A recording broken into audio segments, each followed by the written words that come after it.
আসসালামু আলাইকুম। Hello everyone, আশা করি সবাই ভালো আছেন। আল্লাহর রহমতে আমরাও ভালো আছি। তো আজ সকালটা হলো খুব ভালো একটা দিন, ঈদের দিন। তো আমরা সকালে উঠেই সেমাই, যেহেতু একটাই জামাত হবে এবং খুব সকালে, তাই ভোরে উঠেই আগে সেমাইটা রান্নার জন্য প্রিপারেশন নিয়েছিলাম। ছোট্ট বাবু বাসায় থাকলে যা হয় আর কি, বাদাম ভাজতে ভাজতে একটু পুড়ে গেছে।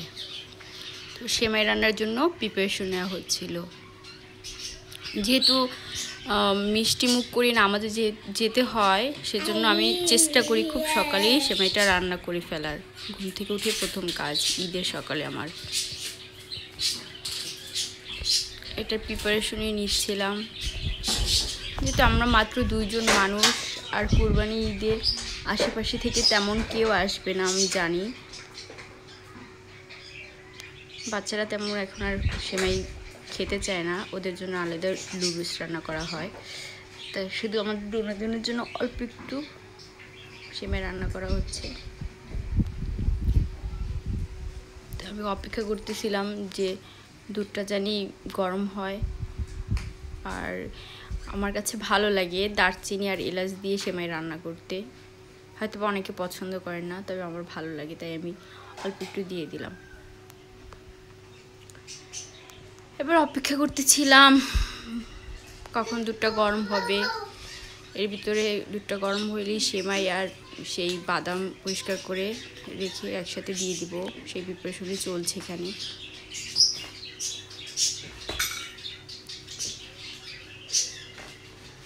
সব কিছু তো আর ওইভাবে শেয়ার করা যায় না, তারপর আপনাদের মাঝে যতটুকু পারি শেয়ার করার চেষ্টা করি। যেহেতু আমার ছোট্ট একটা বাবু আছে, ও খুবই চঞ্চল, ওকে নিয়ে সব কিছু মেনটেন করা আমার জন্য একটু কষ্টকর হয়ে যায়।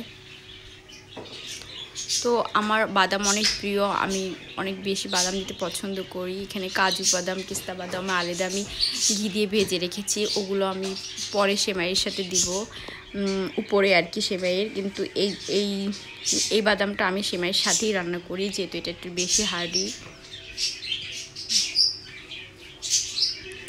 তো অপেক্ষা করতেছিলাম যে দুধটা কখন বলক আসে, সেই অপেক্ষাই করতেছিলাম। ইতিমধ্যে দেখতেছি যে আরও কিছুক্ষণের ভিতরে হয়ে যাবে। এভাবেই আমাদের সকালটা আর কি শুরু হয়ে গেছিলো। আজকে তো সেই ত্যাগের মহিমা দিন, যেখানে অনেক মানুষ আজকে অনেক প্রিয় পশুটাকে তাদের গোয়াল থেকে দিয়ে দিয়েছিল। অনেকে তাদের অনেক সঞ্চয় দিয়ে আজকে কুরবানি দেবে। আল্লাহ সবার ত্যাগকে গ্রহণ করুক, ত্যাগের মহিমায় সবাই উজ্জীবিত হোক, এই দোয়া সকলের জন্য। তো বলতে বলতে আমার দুধটা যেই বলক আসছে, আমি সেমাইগুলো দিয়ে দিলাম। দেওয়ার পর কিছুক্ষণ নাড়াচাড়া করলাম। যেহেতু ওর আব্বু এইরকম সেমাই পছন্দ করে, তাই আমি এইভাবে রান্না করি। এখানে বাদামগুলো একটু বেশি ভাজা দেখাচ্ছে, কিন্তু বাস্তবে একটু কমই আছে। আমি টেস্ট করে দেখছিলাম, যদি তিতা হইতো তাহলে আমি দিতাম না সেমাই। মোটামুটি খাওয়া যাবে, সমস্যা নাই, সেজন্য আমি দিয়ে দিলাম। এরপর আমি সেমাইগুলো একটু নেড়ে চেড়ে কিছুক্ষণ 1 মিনিটের মতন জাল করে অফ করে রাখবো চুলা।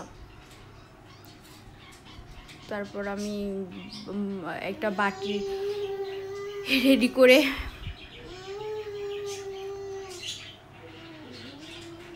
এই তো অবশেষে সেমাই রান্না হয়ে গেছে। এখন ধুয়ে রাইখে দিচ্ছি ঠান্ডা হওয়ার জন্য। ওর আব্বু গোসল করে এসে খেয়ে নামাজে যাবে। ওদিকে একটু বারান্দায় বের হইলাম, দেখতেছি সেই শখের গরুটাকে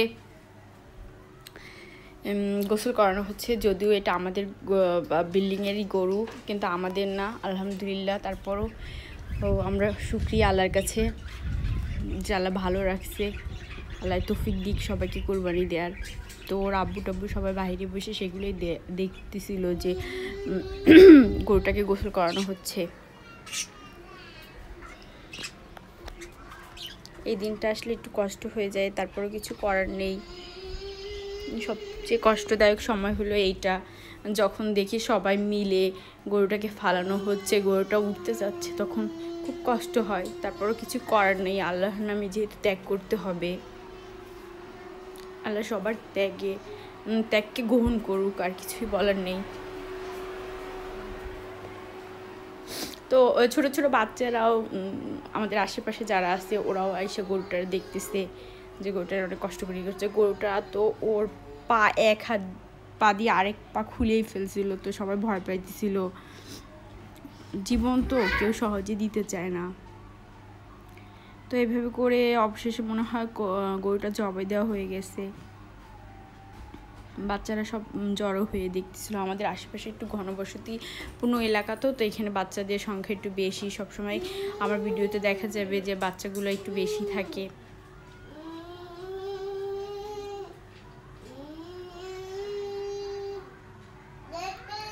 আমাদের বিল্ডিংয়ের আশেপাশের অনেক বাচ্চারা বড়রা সবাই মিলে আর কি গরুটা দেখতেছিল। অনেকে আসতেছিল, ইজানের সাথে কথা বলতেছিল। যাই হোক, ভালো লাগতেছিল এই মুহূর্তটা, যদিও একটু খারাপ লাগে, তারপরও পরবর্তী সময় অবশ্যই ভালো লাগে, কিছু করার নেই। আল্লাহ সবার কষ্ট বুঝুক।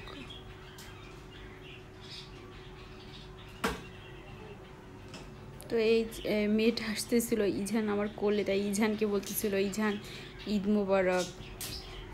যদি আমি সাউন্ডটা ক্লিয়ার দিতে চাইছিলাম, কিন্তু না, ইজান আবার ওদেরকে দেখতেছিল।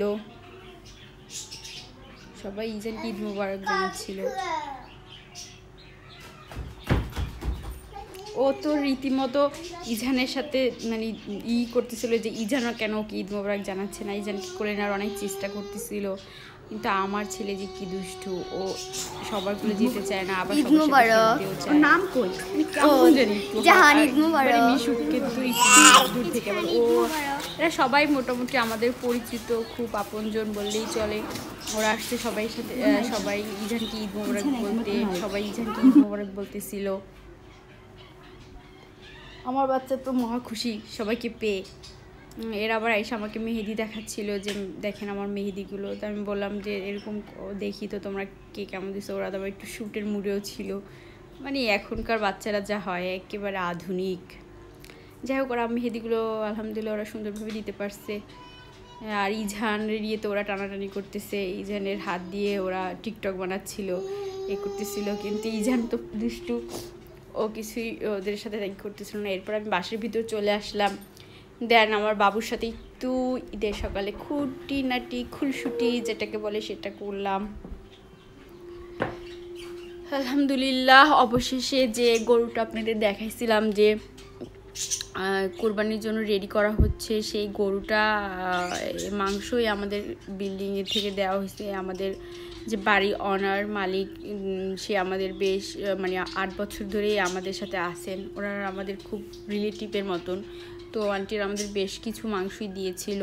তো আমি সেখান থেকে কিছু মাংস রান্নার জন্য আবার প্রিপারেশন নিচ্ছি।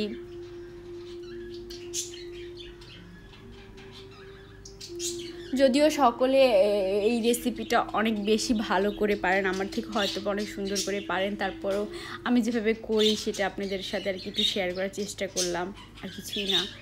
ঈদের দিনে মাংস একটু বেশি টেস্টি হয়, সবাই জানেন। জানি না আল্লাহর কোন রহমত এই মাংসটার সাথে মিশে থাকে, যার জন্য এই অবস্থা। যাই হোক, রান্নাবান্না শেষে খাওয়া দাওয়া হয়েছে সেই, তারপরে একটু রেস্ট নিয়ে আমরা বিকালবেলা আবার একটু বের হইলাম। আমাদের বাসার সাথে একেবারে কাছে সংলগ্ন একটা নিউ পার্ক চালু হয়েছে। সে পার্কের মানে উদ্বোধন হয়ে গেছে, সেখানে মানে আজকে থেকেই মানে গেট দিয়ে মানুষ আসা যাওয়া করতেছে, সেটাই দেখতে আসলাম যে কি অবস্থা। যদিও বা আমরা আজকে এটার ভিতরে ঢুকবো না, কারণ আমাদের সেরকম প্রিপারেশন নিয়ে আসি না। আজকে একেবারে শেষ বেলা আসছি মানে ইয়েটা দেখার জন্য। আর এটা হলো ইজহানের আব্বুর প্রতিষ্ঠান। তো